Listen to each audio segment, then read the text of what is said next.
भारत फिर से गुलाम होने वाला है, भारत फिर से पराधीन होने वाला है।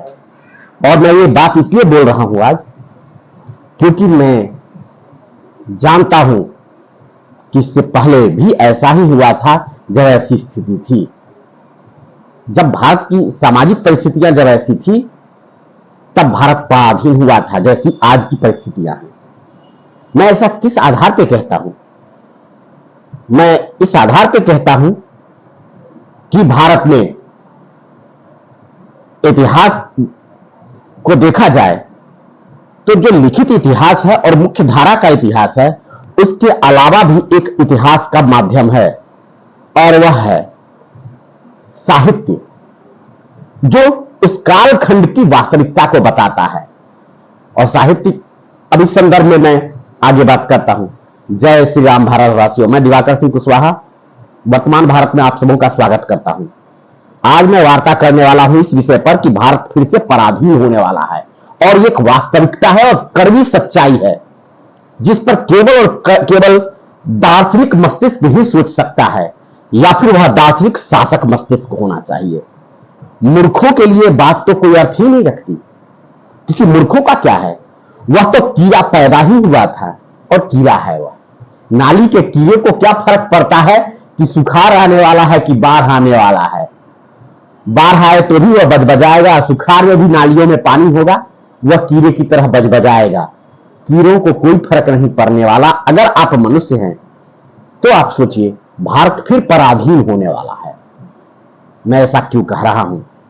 इसका एक ऐतिहासिक संदर्भ है, जरा इसे सुन लीजिए, गंभीरता से सुनिए। इतिहास में इस बात का वर्णन खूब किया जाता है, इतिहास में इस बात का खूब वर्णन किया जाता है कि भारत किस कारण से पराधीन हुआ। भारत एक बार पराधीन नहीं हुआ है, भारत कई बार पराधीन हुआ है। ये इतिहास में पढ़ाया जाता है और ये झूठ बात नहीं है। जिस समय सम्राट चंद्रगुप्त हुए, मैं इतिहास की शुरुआत वहां से करता हूं, कालखंड को समझें। उस समय का कोई लिखित इतिहास उपलब्ध उतनी भारी मात्रा में नहीं है जिस समय सम्राट चंद्रगुप्त मौर्य शासक बने थे, लेकिन उससे पहले की पृष्ठभूमि को थोड़ा सा याद कर लीजिए तो आपको साहित्य को देखना पड़ेगा। सम्राट चंद्रगुप्त मौर्य के पहले का साहित्य क्या है, आज के समय में उपलब्ध नहीं है। बौद्ध साहित्य कितना भी डंका पीटिए, लेकिन वह साहित्य बौद्ध साहित्य नहीं है, वह बाद में लिखे गए साहित्य हैं।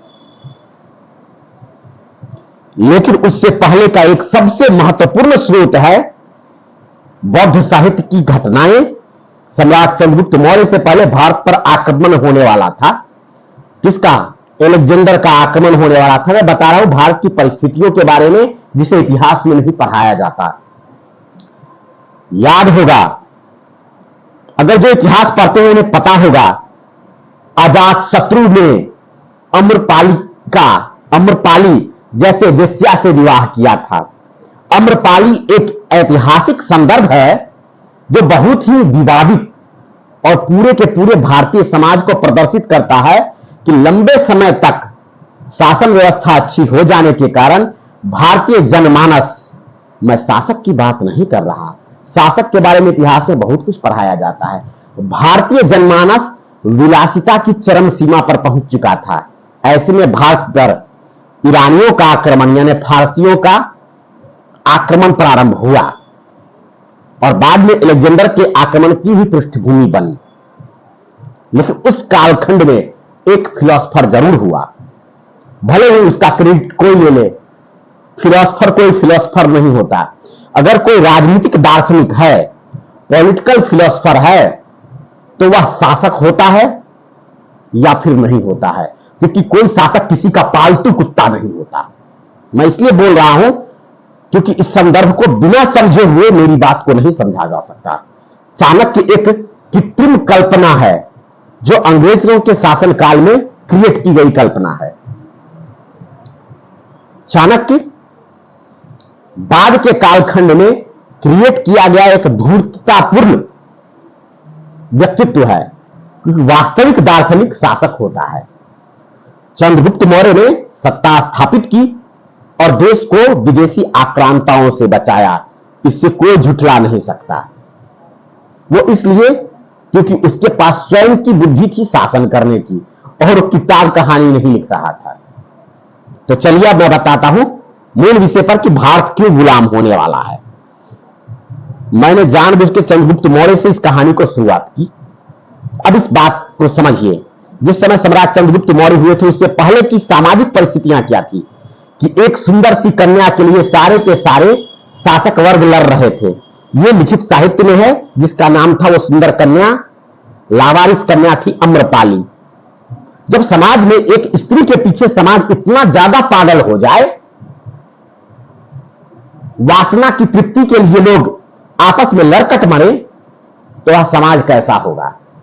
यह साहित्यिक प्रवृत्ति है। अगर ऐसा नहीं हुआ था तो फिर यह अम्रपाली की कोई कहानी नहीं होती। अब यह चंद्रगुप्त मौर्य के जमाने से पहले की कहानी कि भारत किन परिस्थितियों में गुलाम होने वाला था। सम्राट चंद्रगुप्त मौर्य का शासन आता है, लंबे समय तक शासन व्यवस्था रहती है।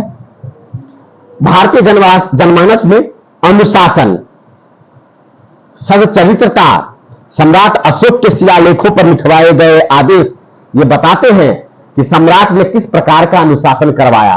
सम्राट अशोक को कोई दार्शनिक नहीं कहेगा, ना गलती से कोई चाणक्य से नहीं पैदा करेगा।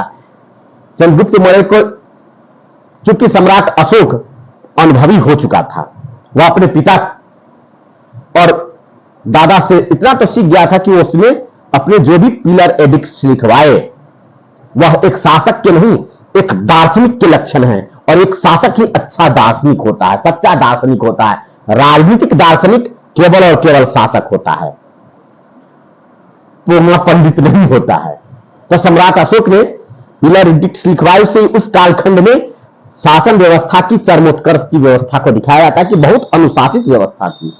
सम्राट अशोक के बाद लंबे समय तक भारत में उनके अनुशासित नियम चले, लेकिन उसके बाद के साहित्य देखिए, बहुत कम लोग साहित्य पढ़ते हैं। मृच्छकटिकम, मृच्छकटिकम यद्यपि यह गुप्त काल में लिखा गया है, लेकिन संदर्भ जहां है, कहानी का जो जड़ जो है, कहानी का जड़ जो है वह मौर्योत्तर काल का है और गुप्त से पहले का काल का है। यह कालखंड था जब भारत में शक, हूण और हूण नहीं आए थे, शक और कुषाण प्रजातियों का भारत में प्रवेश हुआ है। भारत फिर से पराधीन हुआ है। उस समय मालविकाग्निमित्रम जो कालिदास की रचना है वह उसी कालखंड की है। मुझे विवश होकर के मुख्य साहित्य कहना पड़ता है, क्योंकि उस कालखंड के कुछ ऐसे साहित्य जो मुख्य धारा के साहित्य नहीं है, उसके बारे में लोगों को कोई जानकारी नहीं है। मुख्य धारा के साहित्य नहीं है, उसके बारे में लोगों को जानकारी ही नहीं है, तो मेरी बात नहीं समझेंगे। इसलिए मैंने उदाहरण मुख्य धारा के उस कालखंड के साहित्यों का उल्लेख करना पड़ रहा है, जिसमें मालविकाग्निमित्रम और मैंने मृच्छकटिकम की बात की है। भारत में विलासिता बहुत ज्यादा बढ़ गई थी। वात्सायन का कामसूत्र उसी कालखंड में लिखे गए हैं। वात्सायन का कामसूत्र भी उसी कालखंड के संदर्भ को है, यद्यपि लिखे बाद में गए हैं। इसकी व्याख्या मुख्य साहित्य की धारा करती है। यह चतुर लोगों का एक धूर्ततापूर्ण प्रयास है, लेकिन इस सत्य को मैं इस प्रकार से व्याख्या करूंगा। भारत में शिवलिंग का आगमन मौर्योत्तर काल में ही हुआ है। भारत का जनमानस वासना के पीछे पागल था। उस समय के साहित्य उपलब्ध नहीं है, इसलिए केवल मैं प्रतीक के बारे में बात कर रहा हूं। उसी कालखंड में शिवलिंग का भारत में प्रवेश होता है। देवी उपासना, योनि लिंगम की पूजा प्रारंभ होती है। उसी समय ये सब साहित्यिक आगमन होते हैं। भारत में विदेशी आक्रांता कुषाण और शक आते हैं। संघर्ष होता है, भारत पराधीन होता है। भारत से मेरा तात्पर्य क्या है, इसको समझने के लिए बहुत ज्ञानी होना पड़ता है। भारतीय लोग पराधीन तो हुए। मैंने ये मौर्य काल से पहले मौर्योत्तर काल, दो कालखंड की चर्चा कर दी। अब जरा उससे आगे सुनिए। यह कुषाणों का कालखंड समाप्त होता है। भारत में फिर से एक अनुशासित और योग्य व्यक्ति समुद्रगुप्त आता है। कालखंड आप गूगल कर लीजिए जो इतिहास नहीं जानते हैं, लेकिन मैं केवल शासकों का नाम बता देता हूं ताकि आप उस संदर्भ को समझिए। समुद्रगुप्त आते हैं। उससे पूर्व उनके पिताजी चंद्रगुप्त प्रथम, गुप्त वंश वाले। उनकी माता छत्रानी है। पिता को श्रेष्ठी और सेठ कह दिया जाता है, लेकिन वास्तव में उनके पिताजी किस कुल से थे नहीं, गृहपति थे, जो भी थे। लेकिन ये बता रहा है कि उस समय भी व्यापार का विकास, ये अलग विषय कभी वार्ता करूंगा तब बताऊंगा। तो समुद्रगुप्त के समय में शासन व्यवस्था अच्छी चलती है, इसे कोई इनकार नहीं कर सकता। कोई इतिहासकार सवाल नहीं उठा सकता कि समुद्रगुप्त, चंद्रगुप्त द्वितीय और गुप्त वंश के कई शासकों तक अच्छी शासन व्यवस्था चलती है। आम जनता उत्तरदायित्व विहीन हो जाती है और उत्तरदायित्व विहीन जनता भोग विलास में लिप्त हो जाती है। नगर बुद्धि, उस समय की कहानी और साहित्य में स्त्रियों का खूब महिमा मंडन हुआ है। स्त्रियों का महिमा मंडन अर्थात विलासिता जनमानस में खूब फैल गई है। अभिज्ञान शाकुंतलम उसी समय की कृति है। कालिदास मेघदूतम लिखते हैं। प्रेम ही विषय बन जाता है साहित्य का। साहित्य का विषय ही प्रेम हो जाता है। प्रेम के आगे किसी को कुछ सूझता नहीं, या प्रेम नहीं, मैं इसे वासना कहता हूं। प्रत्येक साहित्य बता रहा है समाज कितना वासना के पीछे भाग रहा था। और ये कालखंड ऐसा नहीं कि कालिदास ने सब लिख दिया है अपने ही जीवन काल में। वास्तव में कई लोगों की कृतियों को स्वप्न वासना